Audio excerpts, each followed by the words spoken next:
Alright guys, today we have another tier list to go over once again. Today seems like you guys have been enjoying these videos a lot. This one comes from JoJo P once again. Obviously this guy is kind of a content machine. He's been streaming a decent amount. He's been tweeting out. He loves to talk trash, loves to share his opinions. He's never gonna not let you know what he's thinking or what's going on or whatever. But this tier list is cool because a lot of the other tier lists have just been kind of speculative or like, hey, on paper, here's what I think, whatever. But obviously now the LEC teams have started scrimming. So now we're getting a tier list from JoJo P based on the team's current power levels and his updated thoughts and opinions now that he's actually gotten to play against a lot of these teams, and he can give us kind of an inside look of how these teams are looking in scrims, which I think is extra cool and an extra exciting tier list to bring you guys. Of course, as always, just want to mention real quick, everything we're doing here at Sheep Esports is powered by Holy.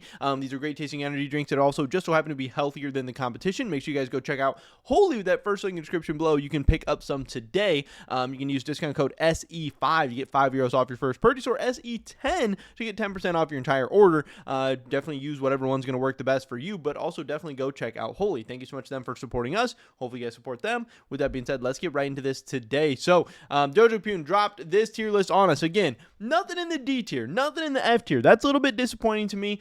Maybe that means none of the teams in the LEC are looking terrible right now, or maybe that means JoJo P just going a little bit soft and scared to flame anybody a little bit too hard. I don't know, but we will start off in the C tier where he has two teams. He has Vitality and SK. Now, to me, this is not personally that shocking. Again, just to give you guys an update, maybe some people missed out on the offseason stuff or whatever. We have Team Vitality with Knocknocko, Linkus, Chayek, Karzi, and Hillisang. Now, to me, this doesn't seem like all that crazy of a roster. Doesn't seem all that interesting of a roster. You have a lot of young, inexperienced guys. You have Karzi and Hillisang, who are great players, big names, and they're even still, in pretty decent form, but they're definitely not at like the peak of their careers or anything like that. This isn't Hillisang from 5 years ago or whatever. But I do think overall the bot lane for Vitality will be nice, but I think the top side is going to have a lot of struggles. I think they have maybe one of the weakest top sides in all of the LEC. I know some people were like, oh, Knocknocko is going to be a beast, or Chayek's going to surprise people, whatever. So some people were kind of moving Vitality up. I've been keeping them down low, and I think it's interesting to see that JoJo has them down low as well, maybe even as the worst team in the LEC right now. Then we have SK, who again, another team who I'm not totally shocked to see this low down on the tier list. They made some changes this offseason. I think they got significantly worse in this offseason. JNX, Yzma, Reeker, Rahel, and Loopy. I do think Loopy was a nice pickup, but going from Niski to Reeker, going from Irrelevant to JNX, I think those are pretty big downgrades. And overall, I think this was not like necessarily the best offseason for SK ever. And obviously, JoJo not really impressed with either one of these teams so far. Has him as the bottom two and has him in a tier of their own. Again, I'm not totally shocked to see them, but I'm maybe shocked to not see some other teams here. So maybe people will be surprised by the overall power levels and the strength of some of these other teams that JoJo P is at least seeing so far. But yeah, so far at the bottom, not really anything too crazy to say. No surprises, no shocks, nothing like that. Into the B tier. Again, we have maybe the first surprise of this list, Team Heretics in the B tier. Now, I know Heretics is a team that people are pretty low down on right now, and a team that a lot of people would maybe have in that C tier with Vitality and SK. A lot of people actually have Heretics as their worst team in the LEC, coming into 2025, or at least on paper or whatever. Again, Heretics is Carlson, Shio, Kamilu, Flockett, and Stend. Now, the fact that this team is a tier above SK and Vitality, that is a little bit surprising to me. But it must mean that some things for this team are going right. Of course, I do think Shio is a very, very big bright spot in this team. I think he has the potential to do some really cool things and definitely win some games for this Team Heretics roster. I also think Kamilu is one of the most interesting players coming into the LEC season. I know we've talked about this a lot, but I'm going to keep saying it, and obviously, hopefully, this means that Kamilu is doing some cool things. I do think Kamilu has a chance to be, that next generation of LEC mid laner, and a guy who hopefully will end up developing into a really, really nice and dependable and consistent carry, and be a huge threat for this team, a way that they can win games. We know Flockett is solid. He's not amazing, but he's not bad.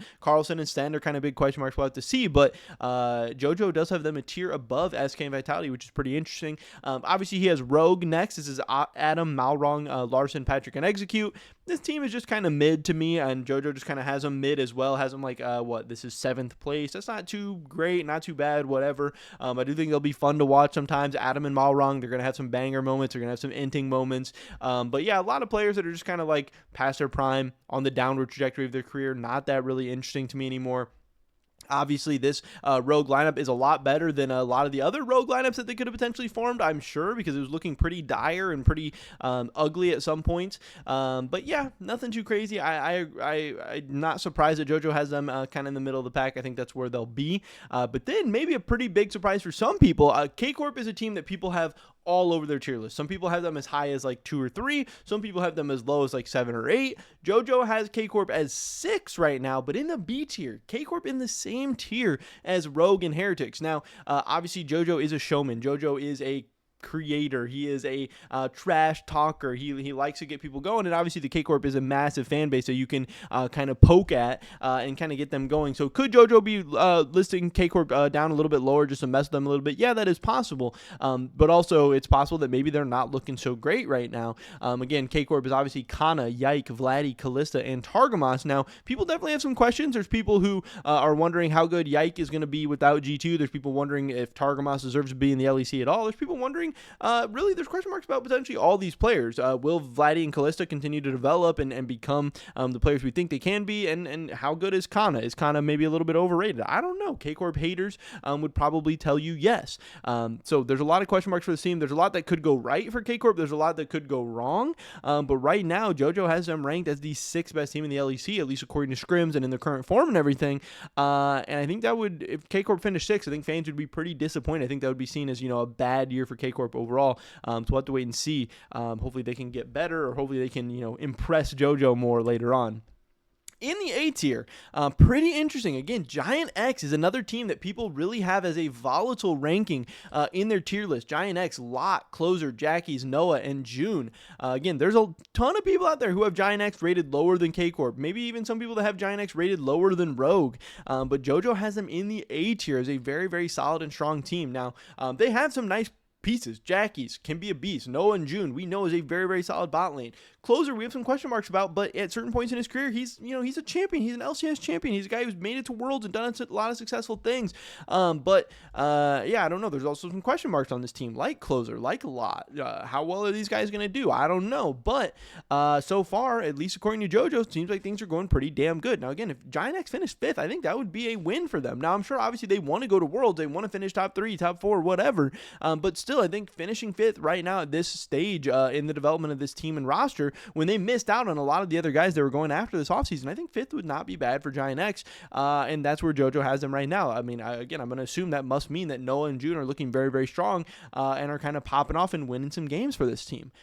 At number 4, BDS. This is really, really great, but this is not surprising. I think people have been underrating and sleeping on BDS. This roster they put together is quietly very, very good, and this is definitely a team that could play spoiler, could sneak into Worlds, could finish top 3, and could steal the spotlight away from one of these other teams that a lot of people have ranked in the top 3 right now.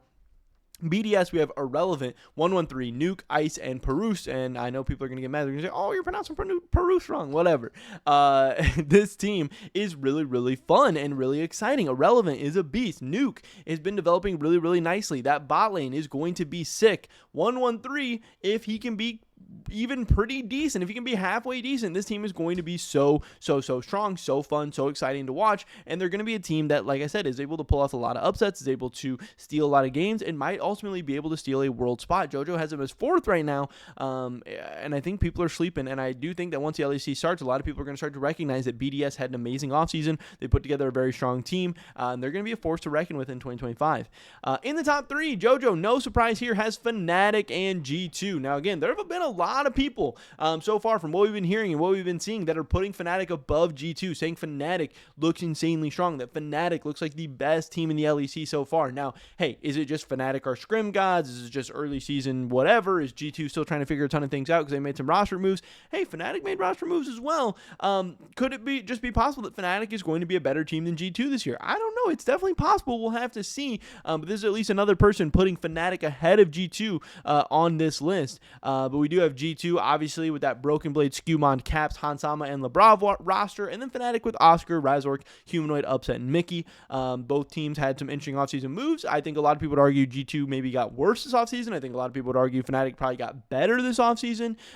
So we'll have to wait and see how that all plays out. But obviously, JoJo has them as the 2nd and 3rd best teams in the LEC because at number 1, he's got the one and only Koi. Now, obviously, I wouldn't read too much into this. It's very, very biased. Obviously, JoJo's going to put his team the best. I don't think there's many people out there saying that Koi is the best team in the LEC right now, based on the other kind of scrim leaks and stuff and everything that we've heard. It seems like Fnatic and G2 are definitely the top two, with them kind of battling to see who's number one, and then a bunch of other teams like Koi, BDS, Giant X, and K Corp. They're going to be fighting for that last world spot. But again, it's December 2024 right now. We are very, very far away from the LEC.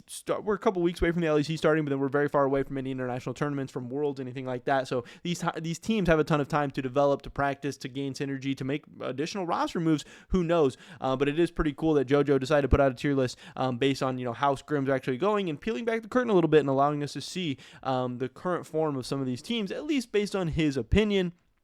But I wanted to share it with you guys as well. Pretty much every video. Hopefully catch you guys in the next one. Until then, peace.